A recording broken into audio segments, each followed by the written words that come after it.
And so in this session 9, we come to the first cup, which is related to the wedding service.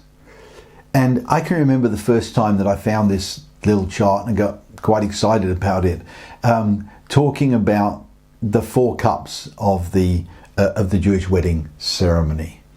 And again, I'm really not saying that this is something that we need to create a doctrinal statement around. This is just a part of something that is contained in the Bible and is contained in the language. And this first of the 4 is actually a blood covenant. And it's the betrothal cup, it's the sanctification cup, and it's actually the covenant of servanthood. And again here we just have these extraordinary pictures. You see, sometimes when we read words like servant, I think we've got the wrong picture. But servant is one of the most beautiful aspects of the Christian life. And of course we know that in Philippians chapter 2, we read of the great description of how Jesus came to serve. And he is the servant king. One of my favourite hymns of many years ago was that song, Servant King, written by Graham Kendrick, I believe. And he is the servant king. He's the king who serves. And it's our privilege to serve.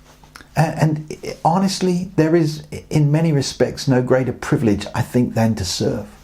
We're seeing ourselves in this crisis, aren't we, at the moment, where all of a sudden we are developing, quite rightly, a value for those who serve, for those who are collecting our rubbish from outside our houses or delivering our mail or our food, and of course those that are serving in the area of healthcare. They haven't been identified as the famous ones in the past. But as for us here in the UK, every Thursday night at 8 p.m, millions of people are standing outside of their front doors and are applauding those who are serving us in this season.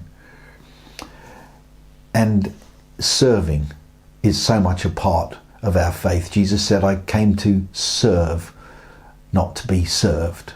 What a privilege it is. And we can never afford to graduate from being a servant. I love the introductions of many of the letters in the New Testament. Paul, a bondservant. James, a bondservant. It's a way of identifying servants of love, willing to serve, to say, we serve you and we serve our fellow man. You know, it's one of the most beautiful things about a prince, a true prince. And we are, of course, royal princes, but a true prince does 2 things. They serve the king or the queen, and they serve the people. And that really is a beautiful picture of Jesus, the ultimate prince who serves the king, and he served the people. And he served, of course, all mankind by laying down his life. And of course, in marriage, each of us is to be a servant. I've often talked about this, and I've said, sons are servants, and a bride to be is going to want a husband who serves. And we never graduate from being servants. There may be other identities, and we'll look at some of them, but the truth is that all of these identities are rolled into one. And so this first cup is the blood covenant, but it really is the covenant of servanthood. All this is in here. And I think it would be appropriate for us, and I pray that we'll never stop doing this, but to pray for those who serve. And we thank you for those even right now in the middle of this crisis who are serving us. And in some cases that means that they are risking their lives to serve mankind and to save other people's lives.